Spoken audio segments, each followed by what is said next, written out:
प्रभु यीशु के सामर्थ्य नाम में आप सबको जय मसीह की, प्रेज द लॉर्ड। आइए आज के मनन के लिए हम प्रभु के पवित्र वचन को निकालें। मेरे साथ मनन के लिए पहला यूहन्ना निकालिएगा, उसका 1 अध्याय और उसके वचन 3 को। यहाँ इस प्रकार से प्रभु के वचन में लिखा है, जो कुछ हमने देखा और सुना है उसका समाचार तुम्हें भी देते हैं, इसलिए कि तुम भी हमारे साथ सहभागी हो, और हमारी यह सहभागिता पिता के साथ और उसके पुत्र यीशु मसीह के साथ है। Praise the Lord, hallelujah.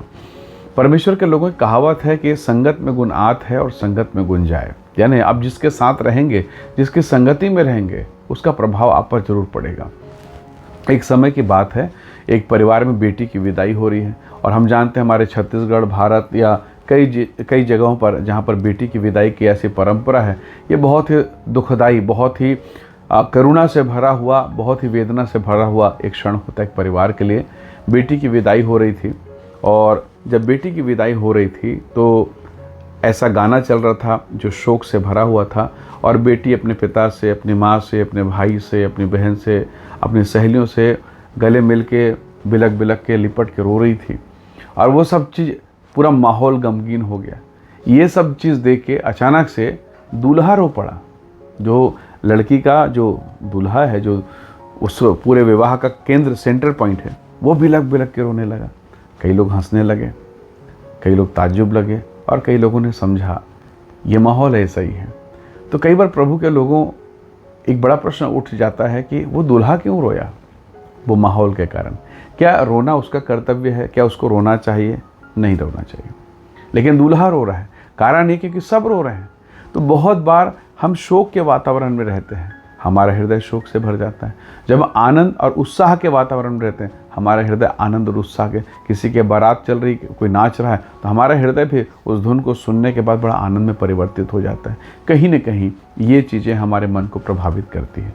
परमेश्वर के वचन में, प्रभु के वचन में हमने देखा, वचन में लिखा, जो कुछ हमने देखा, हमने सुना, उसका सुसमाचार सुनाते हैं। और ये सहभागिता के विषय है।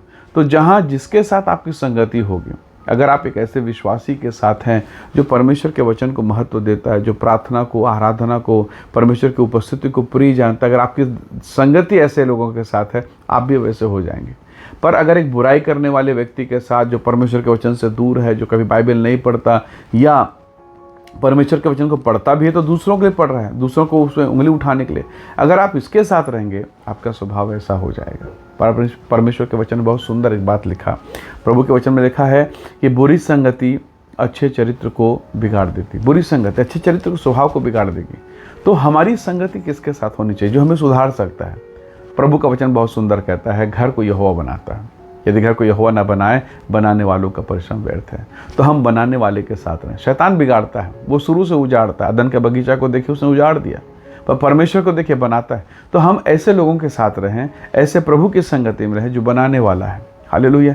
फिर जब आप बनाने वाले के साथ रहेंगे, तो बिगड़ी हुई चीज़ें भी सुधरना शुरू हो जाएगा, क्योंकि आप सर्वशक्तिमान के साथ हैं। प्रभु ने कहा, मुझ यहोवा से कौन सा काम कठिन है। हालेलुया।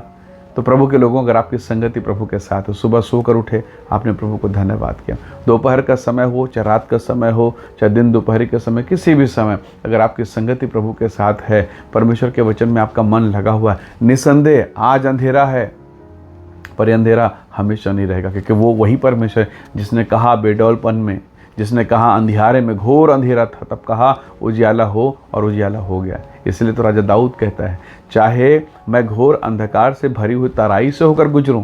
वो ये नहीं कहता है कि मैं तराई से नहीं गुजरूंगा, मेरे जीवन में अंधेरा नहीं आएगा, मेरे जीवन में शोक या पीड़ा नहीं आएगी। नहीं, वो ये नहीं कहता। वो कहता है, चाहे मैं घोर अंधकार से भरी हुई तराई से होकर गुजरूं, तो अभी हानि से नहीं डरूंगा।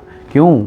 क्योंकि उस अंधेरे में मेरा प्रभु मेरे साथ रहता है। भजन 23 में कितना सुंदर तरीके से दाऊद ने अपने संबंध को परमेश्वर के साथ रखा।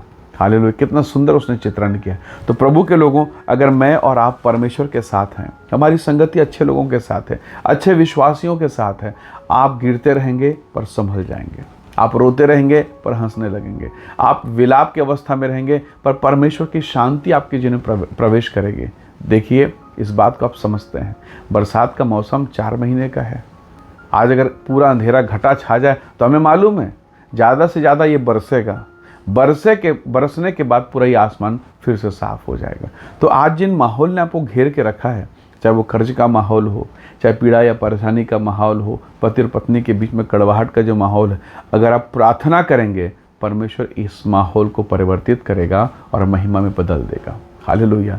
बाइबल में लिखा है धर्मी जन के प्रार्थना के प्रभाव से बहुत कुछ हो सकता है। याद रखिएगा, आपको प्रभु यीशु मसीह के लहू के द्वारा पिता ने खरीद लिया है और उसके लहू के द्वारा मेरे और आपके पापों की छुटकारा हो गया, इसलिए हम धर्मी हैं और धर्मी जन के प्रार्थना के प्रभाव से बहुत कुछ हो सकता है। तो क्यों ना हम प्रभु के सामने घुटना टेकें और कहें, खुदावन दया कर, मैं तेरी सहभागिता, मैं तेरी उपस्थिति में रहूँगा और मैं भला और चंगा रहूँगा। हालेलुया। आइए हम दुआ करें, परमेश्वर की महिमा को मांगें ताकि अंधकार में भी प्रभु का हाथ हमारे जीवन पर, हमारे घराने पर बना रहे।